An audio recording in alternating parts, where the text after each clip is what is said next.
तो हो सकता है सरकार आप पे झूठे मुकदमे लगा दे और जेल भेज दे। अच्छा, मेरे नाम का मतलब तो मीठा बोलने वाला है। और अगर आप मीठा बोले जी और सरकार को पसंद नहीं आया जी। तो सोचिए सरकार क्या करेगी यहां पर। और फिर जी, क्योंकि आप जिस नाम से उत्तर जब गोदी मीडिया के एंकर अमीश देवगन अखिलेश यादव से सवाल पूछ रहे थे, तब अखिलेश यादव ने करारा जवाब देते हुए कहा कि अगर तुम सच दिखाने लग जाओगे तो उसी दिन तुम जेल चले जाओगे।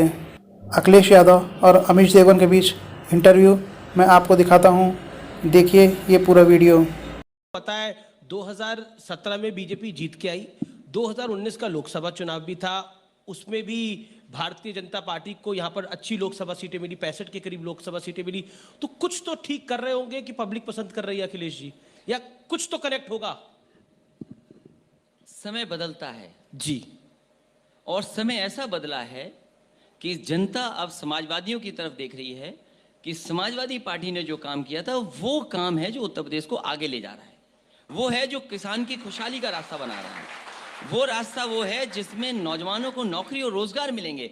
मैं जानना चाहता हूं या जनता जानना चाहती है भारतीय जनता पार्टी से कि दुनिया में सबकी नौकरी गई, तमाम कारोबार उत्तर प्रदेश में खत्म हो गए, छोटे बड़े लोगों ने जो कारोबार किए थे वो बंद हो गए, और ये कह रहे हैं कि हमने 1.5 करोड़ से ज्यादा नौकरी और रोजगार दे दिए। अगर सरकार से हम पूछना चाहें कि वो आंकड़े कहाँ हैं जो 1 करोड़ या 1.5 करोड़ नौकरियां दी हैं, तो सरकार आंकड़े देने के लिए तैयार नहीं है।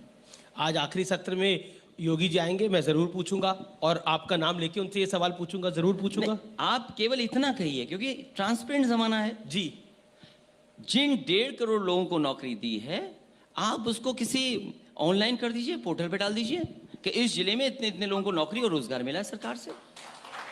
देखिए, मैंने योगी आदित्यनाथ का सदन में भाषण, आपका टेम्परेचर नापेंगे, सीधे अस्पताल ले जाएंगे आपको। ऐसे तो चुनाव जीते ही हैं। तो आप कह रहे हैं कि प्रशासन की जीत थी, वो योगी आदित्यनाथ की जीत नहीं थी, पूरी सरकारी जीत थी, सरकारी जीत थी। ऐसा क्यों है अखिलेश जी? रख दीजिए आप दोनों कि लोग बैलेट से वोट डालना चाहते हैं कि ईवीएम से वोट डालना आप चाहते 2022 का चुनाव बैलेट से हो? क्यों नहीं?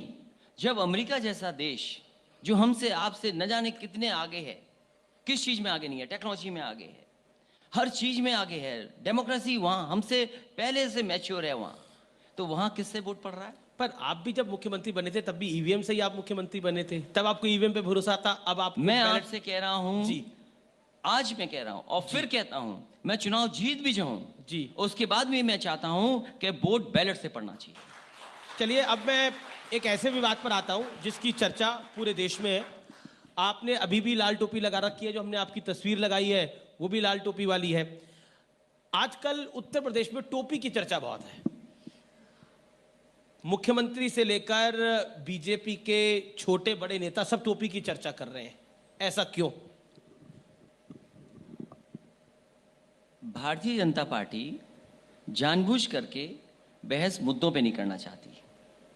उनसे अगर हम पूछें कि आपसे हम एक्सप्रेसवे के वे जानना चाहते हैं कि जो एक्सप्रेसवे आपने प्रधानमंत्री जी से शिलान्यास करवाया, अगर कोई प्रोजेक्ट प्रधानमंत्री जी शिलान्यास कर रहे हैं तो वो कैसा बनना चाहिए?